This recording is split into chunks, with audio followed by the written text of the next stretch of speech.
The Taliban confirms more than 120 people have died in Afghanistan due to freezing temperatures. We'll have a special report as several regions are cut off entirely by snow. The humanitarian crisis in Afghanistan. Ever since the Taliban seized power again in 2021, millions of women and girls have lost access to education and other freedoms. The country is now facing its coldest winter in a decade, with temperatures as low as -31 degrees Celsius. The United Nations estimates that 97% of Afghans are living in poverty. Some 20 million people are facing acute hunger. 2/3 of Afghans are in need of humanitarian assistance, including clean water and sanitation. And yet, the Taliban is refusing to lift the ban on female aid workers. That ban was confirmed in a statement to the BBC today. Our chief international correspondent, Lise Doucette, has travelled to the Salang in the Hindu Kush to see how bad things are. A winter wonderland of aching beauty, but brutal.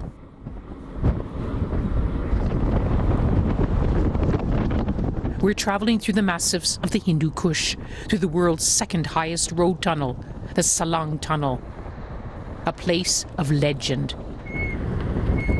It's an engineering wonder, but a death trap, especially in winter, in avalanches and accidents. The only highway rescue at this spot is Saki Mohammed, selling chains for tires in the coldest winter in a decade. Tough stuff in threadbare clothes. It gets so cold, you can't see the road, you can't walk, and the heaters in cars don't work. These are the lives people live here.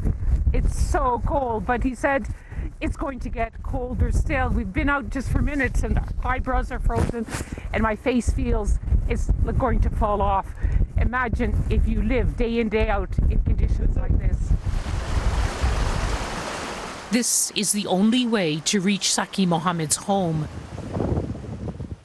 There's no road. Nothing is easy in this life. This is what life is like here. Literally lived on the edge. Even for the littlest, with little cover from this biting cold. A home made of mud, with the warmth of a large family. I have heard people died of cold. My kids recently got sick. Some of my animals died. Till now, I haven't heard people died in Salang. Even 5-year-old Jamshed helps keep them alive. He tells us how he has to carry water from the river, how his hands and feet burn in the cold, how he freezes in the wind and storms. They survive with a traditional stove and twigs. And the sandali. Under this red and gold blanket, charcoal burns. You can taste the fumes in this room. This year, their heating costs soared, just like the rest of the world. No aid agencies have come to help us, not under the last government or the Taliban government. An aid agency did come by this month. This family wasn't seen as needy. Imagine the others. There's another hurdle this year. We went to see a Taliban minister to ask about a ban on Afghan women aid workers. Men are already working with us in the rescue efforts, and there is no need for women to work with us. The United Nations and the other aid agencies say that if Afghan women cannot work as part of the aid effort, they may need to stop their aid to Afghanistan that you desperately need. This is an act of cruelty carried out by the United Nations, and it's unacceptable. In the UN, there is a law that says respect should be shown to all people in all religions.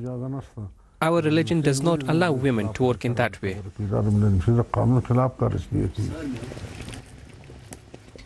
In Saki Mohammed's family, the oldest daughters didn't go to school.